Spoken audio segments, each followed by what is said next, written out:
Sport não perde o Náutico há 5 jogos, 3 vitórias e 2 empates. Agora sim, eu sempre coloquei esse teste no bloco. Nos 90 minutos, porque esses 2 empates, depois foi para os pênaltis, e o Náutico foi campeão pernambucano em cima do Sport nos pênaltis. Mas nos 90 minutos, já são 5 jogos. A última foi em fevereiro de 2020, na Copa do Nordeste.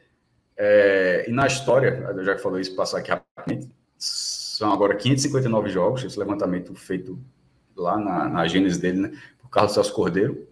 São 215 vitórias do Sport, 160 empates e 183 vitórias do Náutico, e um placar desconhecido, que não saiu no jornal do seguinte, em 1931.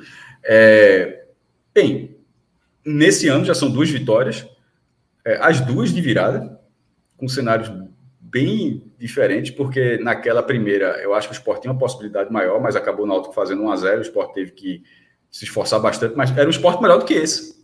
Aquele Sport era um Sport bem melhor do que esse, com time Mikael, a diferença, como o Cláudio falou. Basicamente, né? Basicamente. Mostrou o baita jogador que era basicamente assim naquele jogo. Naquele jogo, fez a melhor atuação pelo Sport naquele jogo. Exatamente.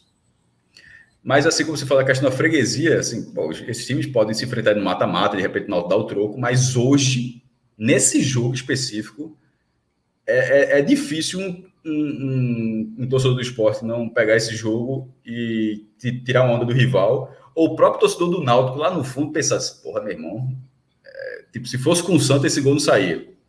Assim, isso não é regra nem nada, é só impressão. Se fosse com o Santos, esse jogo terminava 1-1. Aí com a porra do Sport, aí o cara pensando assim, aí vai lá e tomou 2-1, porque foi... Eu moro em Casa Amarela, tá? Pra galera, é um bairro aqui do Recife, um bairro bem populoso aqui no Recife.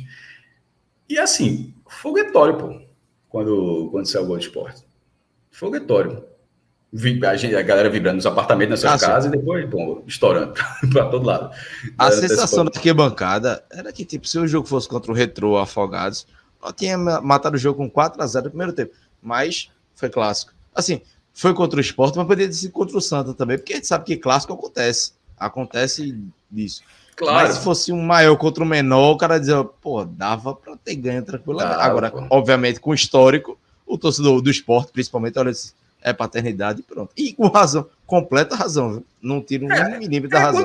Como era com o Sport Bahia, o Sport perdendo o Bahia, é paternidade. De repente o Sport começa a ganhar uns jogos do Bahia aí, mesmo o Bahia tendo uma ótima vantagem sobre o Sport ainda, mas já tira uma final. Fala. O Santa contra o Sport, por exemplo. O Sport massacrando, o Santa 2 gols, ganhou o jogo. Mas eu não dei exemplo. Mas foi exemplo que eu disse aqui, na final, 2011, 2012, eu até falei aqui no comentário, 2011, mesmo inferiorizado, em termos de divisão, em 2011, 2012 e 2013, nas finais, nos 3 jogos foram de volta, mas os 3 jogos na ilha, o Santa foi campeão nos 3 anos e ganhou os 3 jogos na ilha, pô.